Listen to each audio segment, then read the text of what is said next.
All right, check 1 2. Good. Okay, this is something I wanted to do for a really long time.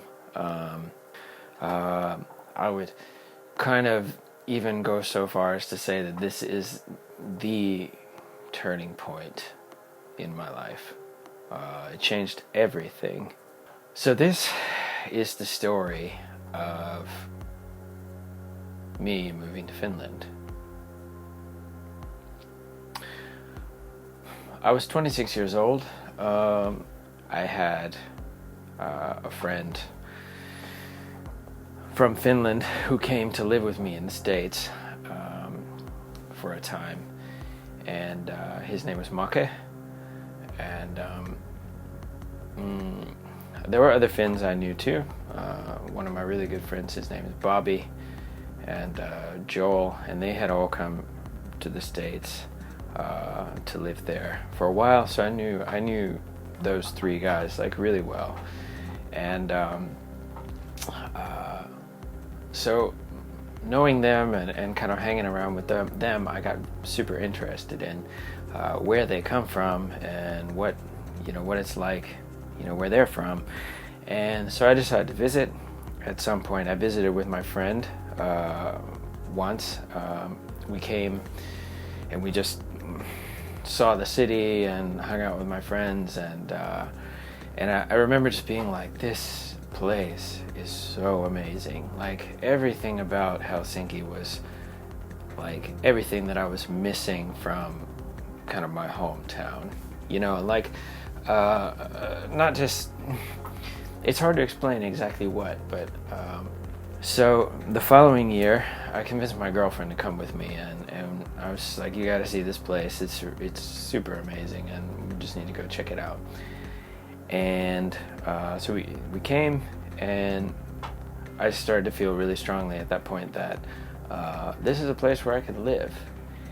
And so we came back to the States, and I started talking to my girlfriend, and I was like, what do you think? Like, I would like to live there.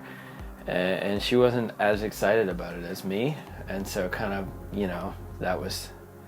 that kind of put it on hold. And I already then was ready to like pack up and like leave everything and move to Finland. But as fate would have it, we broke up, and as relationships go sometimes, that one didn't work out, and I was at a place in my life when we broke up that I didn't have a whole lot big happening for me. I had a job I worked for American Airlines, and I was basically throwing bags in planes, and that was about it, and then I had my girlfriend, but then we broke up, so that was one less thing. And at some point I remember just being kind of like, I had this moment. I remember sitting in my sofa in my apartment, and I was alone, and I was trying to kind of figure out what to do in my life, and it just kind of hit me. It was like I had this moment where it was like, yeah, it's now or never. And it just like, from that moment when I realized that, it just clicked in my head, and it was like it was already done. It was like I started making arrangements, and I went to work, and we had these phones at work that you couldn't call like outside. There were these like system phones with codes and things like that, and so but I remember finding an old phone line that was tucked up in the ceiling of the airport, and I pulled it down and I plugged it into a phone, and it was like a regular phone line. It wasn't the system phone line, and I was like, wow, let's try to call Finland. And I know this is bad. This is really, really bad. But I was like, let's call Finland. And I called my friend. I called Make, who lived with my family for a long time in the States. And he had already moved back and gotten married. And you know, started his life back in Finland. And I called him and I said, yeah, what would you think if I would kind of move there for a little while? And he was like, yeah, that's an interesting idea. And let me talk to my wife. Call me back in 30 minutes. Because he couldn't call me because it was this airport phone. And so I waited. I was on like a coffee break, and then so I went and I did another stint on the runway, throwing bags in planes, and then I was checking my watch all the time. I was super like nervous and like hands were sweating, and I called him back and I said, well, what do you think? And what did she say? He said, yeah, she said it's okay. So when are you gonna be here? And I said, well, I'll book some flights, and I'll call you and I'll let you know. And so I just immediately put everything in motion. I started giving away all of my stuff or selling it. I had a motorcycle and a car, and I sold my motorcycle for like half the value of what it, you know, should have been sold for. And I started giving away all my furniture, and then you know, I remember going to my parents' house. I called my mom and I said, I want to talk to you guys about something. And mom she sounded a little bit nervous, I remember, on the phone. But so I went there, and I sat down. We sat down at the kitchen table, the three of us, my mom, my dad, and me. And I said, so I think I'm going to move to Finland. And my mom she put her hands in her face and went, oh no. And I remember she said, like, I had a feeling you were going to say that. But in that moment, I remember them both saying that, like, if it's what you want and it's going to make you happy, you know, then we support you. And so yeah. But to cut to the chase of that story, a month after I broke up with my girlfriend, I was standing in Finland with everything I owned, which was a guitar and a suitcase, and I started my journey there.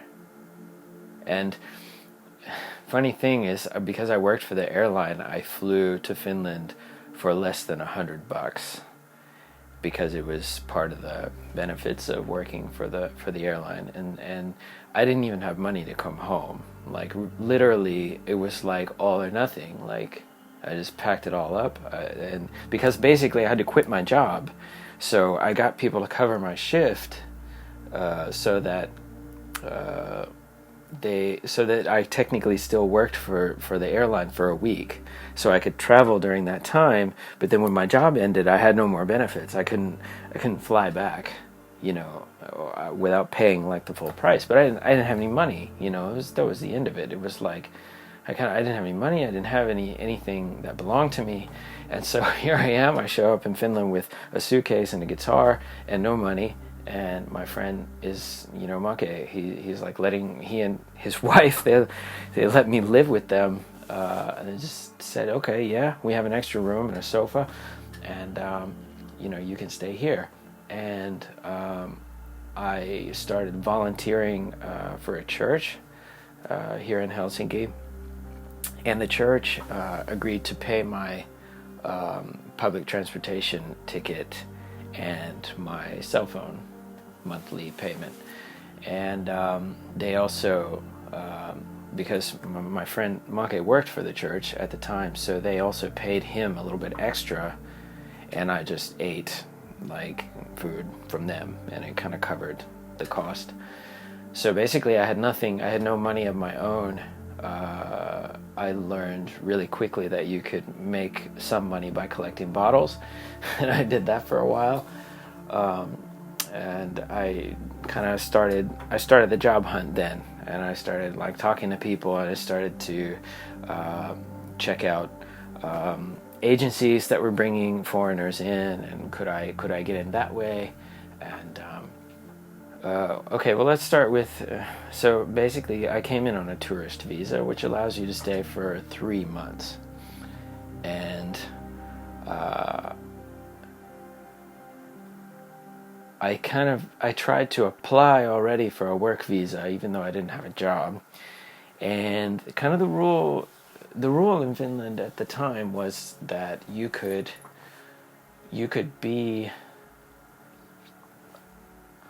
legally be here as long as you have either a valid visa or a process of applying for a visa. And sometimes these processes, they take like 9 months, and this one took 9 months. So basically I had my 3-month visa, and then right before that ended, I applied for this work visa, which took 9 months. So I was here for like a year, and I wasn't technically supposed to be, but legally I was allowed to be. So it allowed me to like search for a job for that whole year, and I found one. My friend Bobby worked at a shipping company called TNT, and they were looking for warehouse people, and one of the managers there was like, yeah, we'll hire him, why not? And so they put it in writing. They promised to hire me, and I went to the immigration office and showed the paper that I have like a job that's promised to me, and that I could get, I would have a full-time job. Can I now apply for a work visa? And I applied for a work visa, and I got denied because you're not allowed to change from a tourist visa to any other status visa without leaving the country first.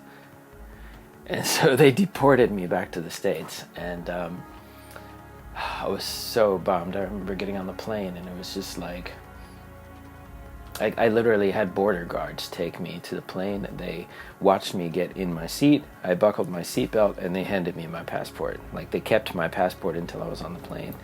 And so I got on the plane, and the plane started to take off.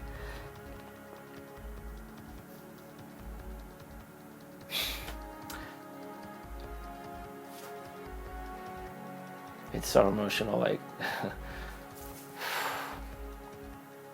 talking about this, it brings back so many memories. Yeah, but the plane started to take off, and I remember I just cried and cried and cried, and I just didn't, I knew I could go back and reapply the visa, but I wasn't sure when I was going to come back. I didn't know, was this company going to hold my job for me? And it was a very like sad moment in my life, because I knew that this is the place where I belonged. Like, this is what I felt like inside, that this was my home, and this is where I wanted to be. And so I got deported back to the States, which was actually turned out to be a really good thing, because I hadn't seen my family in over a year, and 3 months of being there, and I got I reapplied the visa from the States. The company agreed to wait for me, and it took like 3 months, and I was super nervous that the company was going to give up and say no, never mind. And that was just something that, like, I was just so stressed out all the time. And I remember that I needed to keep calling the embassy in the States and asking, like, how's it going? Is it finished yet? And they would say, no, it's not done yet. We might know in the next couple of weeks. Call us back again. And I remember one time, it had been about 3 months, and I was really starting to feel like just really heavy about the whole thing, and being kind of outside of where I felt I belonged. And I was staying with my parents at the time, and I was living in my sister had changed rooms, and so I was basically staying in her room. So it was this room with all these kind of like dolls and flowery wallpaper and like lace everywhere and stuff like that, and I had my suitcase that I had you know, left open on the floor, and everything was just there, and I hadn't put anything away because I was just kind of, you know, hanging on to this, you know, this dream that I'm going back, you know, going back to Finland. And even people were kind of, I remember telling people like the story, and they were kind of looking at me like, yeah, that's nice that you're gonna go back. When I would say I'm going back, and they'd be like, oh, yeah, that's nice. And I could tell that they didn't believe it. They didn't believe that I was, you know, actually going back. They kind of thought, you could see behind their eyes that, you know, this is the end of the road for this dream of mine. And I remember being in that flowery room, my sister's flowery room, and I took the phone, and I started to call, and I called the embassy, and the Finnish embassy in Washington, D.C., and a woman answered the phone, and I said, hi, I want to check on my visa. Has it gone through yet? And I gave her all my information, and she said, call us back in 30 minutes, and I'll tell you more then. And I was like, okay, I'll call you back in 30 minutes. And I remember I sat on the floor of my sister's room, and I prayed, and I just prayed and I prayed. I hoped so hard that this was it. And it was literally the longest 30 minutes of my life. And so I called back 30 minutes later, and she said, oh yeah, that's right. Your visa has been approved, and we'll be sending it out tomorrow. And I remember I hung up the phone, and again, I just cried. The tears just came because I was so happy, and I had to wait. I couldn't leave the room, and like, you know, I didn't want my mom to see me with, like, you know. But I finally came out, and I said to my mom, I'm going back, and and she gave me this look like, yeah. I think she knew. So a week later, I got on a plane, and I flew back to Finland, and I just felt pumped. And I remember I landed in Helsinki airport, and I had my visa and my passport, and I gave it to the border guard at the passport check. And first I handed him my passport, and he was like, oh, okay, what's your business in Finland? And then I handed the visa, and he said, you live here. Welcome home.